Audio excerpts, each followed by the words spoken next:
तो आप क्या ये महसूस करते हैं कि भारत में ये समय आ गया है कि राष्ट्रीय स्तर पर जनसंख्या नियंत्रण के लिए एक ठोस कानून बनाया जाए या सिर्फ अवेयरनेस से ही काम चलाया जाए? आपका क्या विचार है? एक बात हम आपको बहुत साफ साफ करें, जो राज्य जो करना चाहे अपना करे, लेकिन हमारा बहुत साफ साफ ओपिनियन है। जनसंख्या नियंत्रण के लिए अगर आप सिर्फ कानून बना करके कोई उसका उपाय करेंगे, ये सभी ठीक से संभव नहीं है। आप जरा चाइना का पता कर लीजिए, 1 से 2 किया, अब 2 के बाद भी क्या हो रहा है। तो आप देख लीजिए स्थिति, कहीं भी किसी देश का हालचाल देख लीजिए। ये सबसे बड़ी चीज है कि जब महिलाएं पूरे तौर पर पढ़ी रहेंगी तो इतनी जागृति आती है, इतना कॉन्शसनेस होता है कि अपने आप प्रजनन दर घटेगा। और आप तो जान रहे हैं, शुरू से हम लोग इसके लिए काम कर रहे थे, और उसी में जो आपने कहा, जो इतना ज़्यादा इस पर रिसर्च हुआ, सर्वे किया गया, देखा गया कि जब पति पत्नी में पत्नी मैट्रिक पास है तो देश भर का एवरेज प्रजनन दर 2 था, और बिहार में भी वही किया गया, तो पता चला 2 किया। लेकिन अगर +2 तक पढ़ी हुई है, इंटर पास है, तो देश का उस समय आया 1.7 और बिहार का आया 1.6। उसी समय तो यूरेका की भावना आई ना, हमको लगा कि भाई इतनी बड़ी चीज है, ये तो प्रजनन दर को कम करने के लिए बिहार में कितना ज्यादा है आप जानते हैं। देखिए, इससे काम शुरू करते करते घटते घटते 4 के ऊपर, अब उसे घटते घटते 3 के पास पहुंच गया। लेकिन ये पूरे तौर पर होगा तो हमको पूरा भरोसा है कि 40 तक, हमको जो लगता है, मेरा अपना व्यक्तिगत पूरा का पूरा करना है कि 2040 तक जरूर ये वृद्धि नहीं रहेगी और उसका घटना शुरू होगी।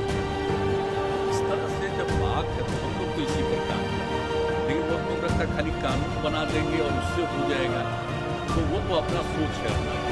हम लोग का सोच बहुत साफ है कि कैसे हम कर सकते हैं प्रजनन दर का, और इसमें कोई कम्युनिटी का हो, सब पर ये असर पड़ेगा। जब महिलाएं बिल्कुल पढ़ी लिखी होंगी तो आप देख लीजिए, कोई कम्युनिटी का हो तो आप पता कर लीजिए, तो इसमें हो। और इक्का दुक्का तो होता ही न है, कभी कभी तो आप देखें कि पढ़े लिखे लोग भी बहुत पैदा किए तो क्या तो इस तरह से तो कई लोग होते हैं, तो वो तो एक अलग बात है। ये तो नहीं मान करके चलिएगा कि हम तो कोई कानून के बहुत पक्ष में नहीं है, तो कुछ तो कर सकता है, लेकिन मैक्सिमम ये नहीं कोई कह सकता, दावा कर सकता कि हर परिवार में जो हम बोल रहे हैं कि प्रजनन दर, ओवरऑल प्रजनन दर घटेगा, लेकिन ये दावा हम नहीं कर सकते कि हर एक परिवार में कम ही कर दें। लेकिन कुल मिलाकर के ज़्यादा से ज़्यादा में कम, तो कुल मिलाकर के प्रजनन दर घटेगा। तो इसलिए हम लोगों का तो यही राय है। बाकी हमको तो अब अलग अलग राज्य का है, लोगों का अपना अपना सोच है, तो अपने ढंग से करें, लेकिन हमको जो लगता है कि इससे कितना इफेक्टिव हो रहा है, मैंने मैक्सिमम न बिहार करता है, प्रजनन दर कितना घटा और कितना तेजी से घट रहा है, ये साधारण बात नहीं, बहुत अच्छी बात है। ये बाढ़ की स्थिति के लिए तो एकदम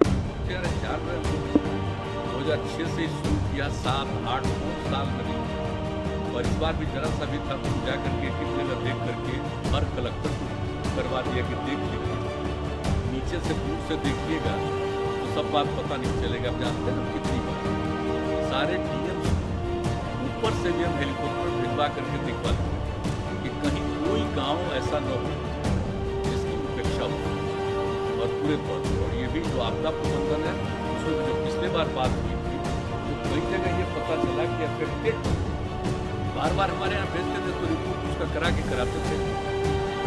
इस बार भी कह दिया कि कोई अफेक्टेड आदमी एकदम कॉन्शियस पूरे तौर पर हर तरह की सहायता।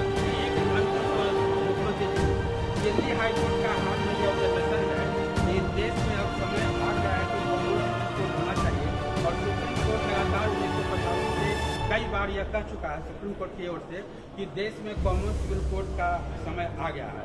आप क्या कहेंगे? अच्छा, ये बताइए कॉमन सिविल कोर्ट किस नंबर पर है? 44 की बात हो रही है ना? जी जी। 47 भी देख लीजिए, जो हम लोग नशाबंदी लागू किए हैं, तो इसी तरह से और चीज पर भी ना ध्यान देना चाहिए, हर चीज पर तो ध्यान देना चाहिए। ये सब चीज तो खैर इस पर हमको कुछ नहीं कहना है। जो प्रावधान है, जो कॉन्स्टिट्यूशन का एक हिस्सा है जिसमें कहा है कि इन सब चीजों पर ध्यान दीजिए, तो सब पर तो ध्यान देना चाहिए भाई। तो वहां से भी होना चाहिए कि पूरे तौर पर बिल्कुल शराबबंदी पूरे देश में हो।